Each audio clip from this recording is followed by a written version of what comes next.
Un cordial saludo a quien se encuentre viendo este video, el cual tratará de la construcción de un biodigestor. Mi compañero Leonardo Escareño Azaldúa y su servidora Estefanía Guillermeras Montelongo, actualmente cursando el 10º cuatrimestre en la Universidad Tecnológica de Durango para la materia de Diseños de Proyectos de Sistemas en Bioenergía.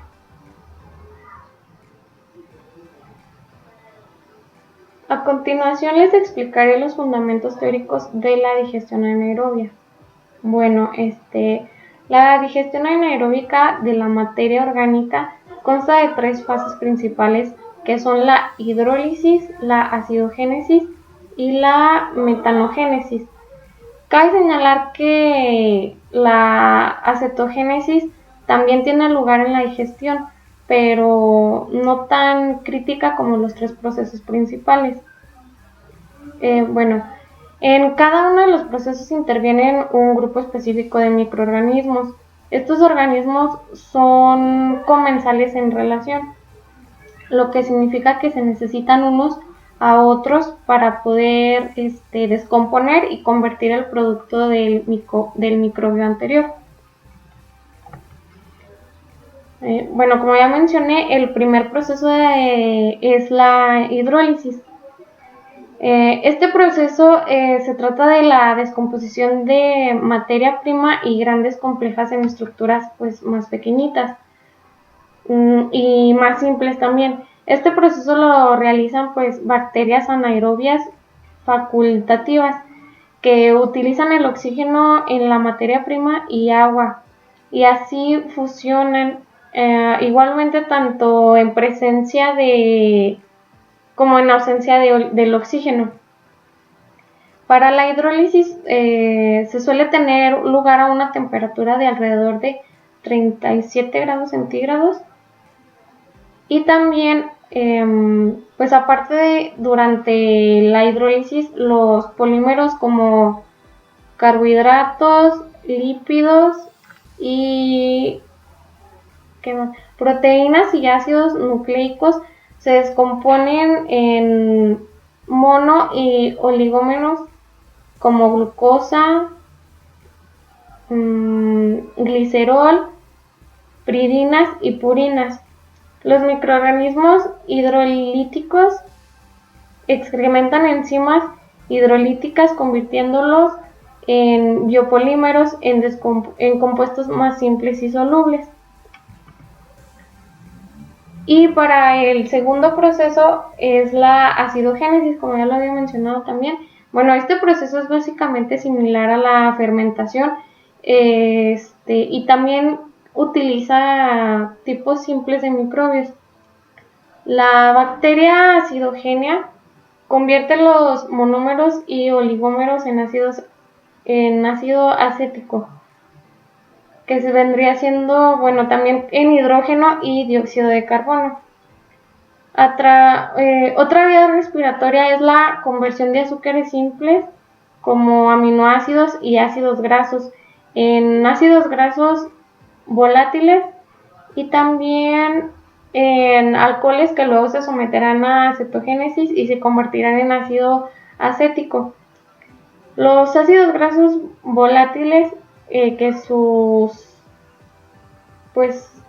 letras que lo representan es la AGV, como el ácido butírico y el ácido propiónico y acético. Son sustratos metanogénicos.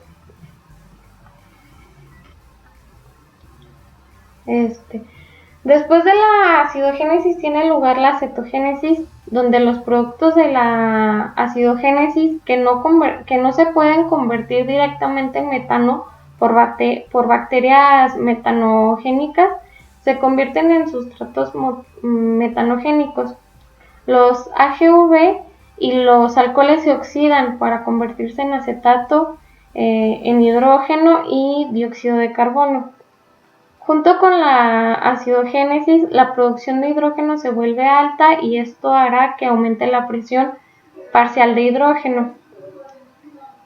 El hidrógeno puede considerarse un producto de desecho de la cetogénesis, inhibe el metabolismo de las bacterias acetogénicas. Durante la metanogénesis, el hidrógeno se convierte en metano y eso reduce la presión parcial de hidrógeno y ya no inhibe el proceso autogénico. La cetogénesis y la metanogénesis suelen ser paralelas como simiosis entre sí.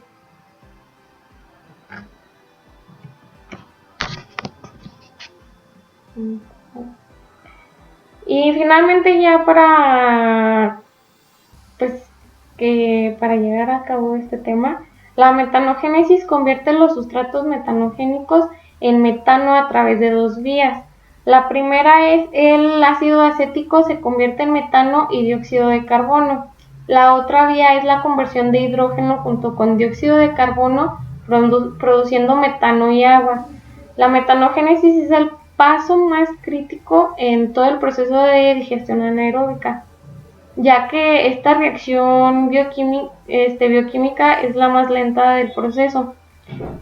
También, sin mencionar que los microorganismos involucrados son muy sensibles, por lo que su desempeño está severamente influenciado por las condiciones de operación.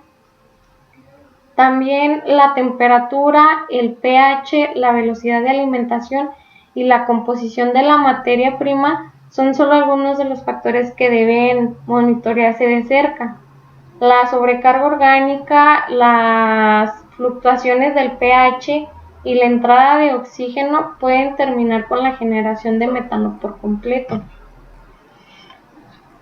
Y pues espero que haya quedado más o menos claro el tema. Y con eso terminamos esta pequeña explicación del proceso.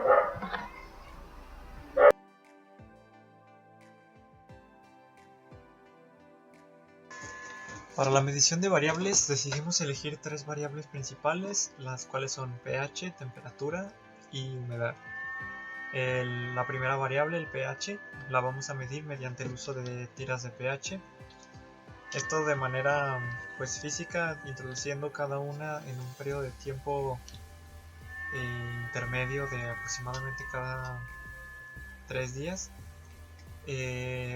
Estas tiras tienen la propiedad de cambiar de color en base a las propiedades base o ácidas del proceso. En este caso las sumergiríamos en lo que es la biomasa, esperando identificar las diferentes partes del proceso de la metanogénesis en las que se encuentre. El software seleccionado para la simulación y medición de nuestras variables es el LabVIEW 2017 de 32 bits. La selección de este software se basa principalmente en nuestra experiencia previa con él y en la facilidad que da la programación por medio de bloques para estimar nosotros el control de las variables y hacer las mediciones correctas. El programa contiene una interfaz bastante sencilla, dos tableros o bloques, uno en el cual se introducen las variables y otro el cual nos muestra de manera simbólica o, en dado caso de iniciar una simulación, nos muestra las mediciones que los sensores nos entreguen de una manera un poco más visual.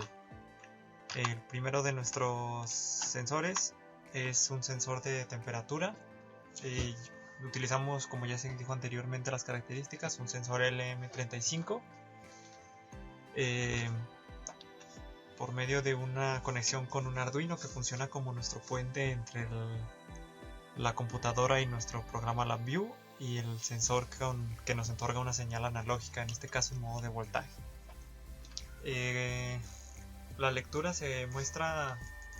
El LM35 nos otorga unas lecturas de voltaje de 10 mV por grado centígrado, por lo cual por medio de una simple multiplicación representada en estos bloques obtenemos una lectura precisa con una diferencia de más o menos 2 grados centígrados en cuanto a la temperatura real. El siguiente caso es nuestro sensor FC28 de humedad. Este sensor es especial para introducirse dentro de la biomasa o el suelo, a diferencia de otros sensores que miden humedad del ambiente. La estructura es exactamente la misma para la conexión con el Arduino, más adelante la explicaremos más a fondo. Utiliza una función matemática que es una línea de tendencia tomada de variables donde tomamos el 100%, como podemos ver aquí, un medidor bastante visual. El 100% es completamente introducido en agua el sensor, y el 0 lo utilizamos como un aproximado de temperatura ambiente al aire libre y al sol.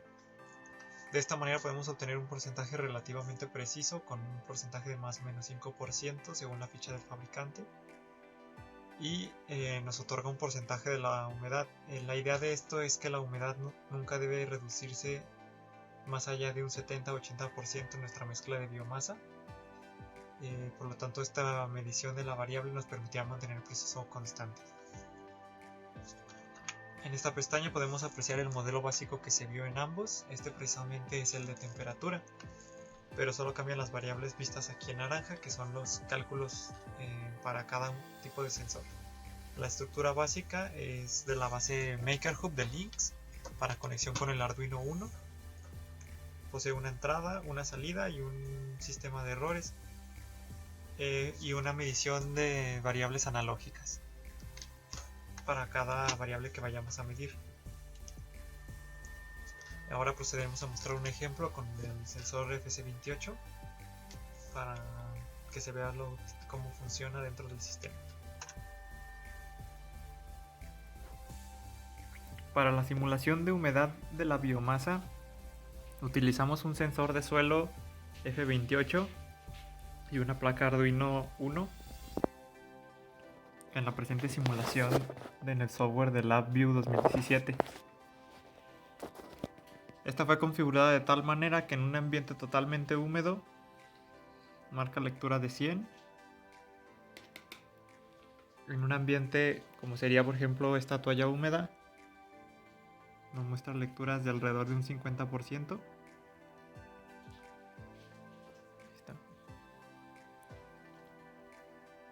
Y la humedad ambiente ronda alrededor del 5 al 6%.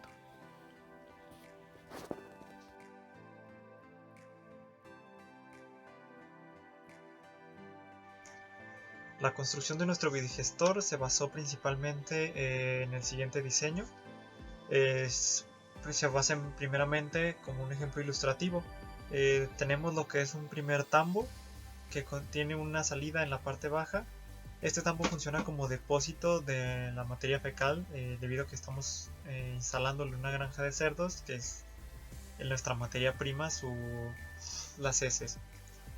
Estos se meten en un porcentaje de agua y excremento de 70% agua y 30% excremento.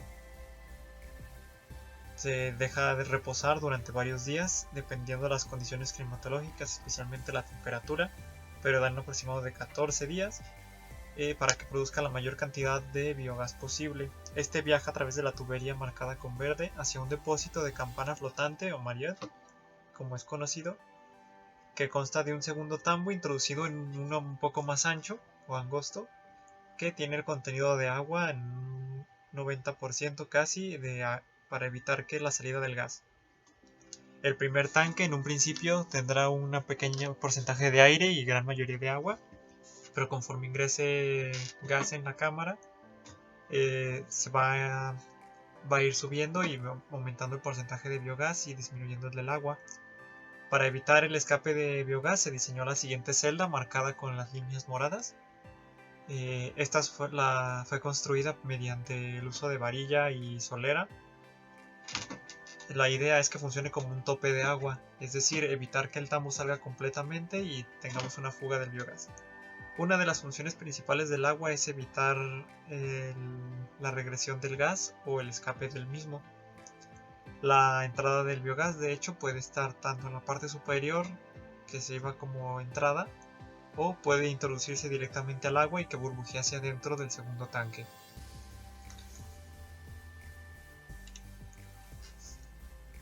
A continuación mostramos un poco de imágenes del proceso de construcción de nuestro biodigestor. Este es el depósito de la materia prima ya terminado. Esta es nuestra salida de gas con su respectiva válvula. Esta salida va a ir directo al depósito del biogás. Y esta es la salida de la materia prima ya utilizada. Está cerrado de forma hermética. Y de este lado tenemos la base. Este tambo metálico irá lleno de agua hasta aproximadamente un 70-80%. Y esta estructura de metal va a funcionar como tope para evitar que el depósito de campana, que se compondrá de un segundo tambo plástico similar a este, suba y mantenga la cantidad de biogás estable e incluso acumule un poco de presión.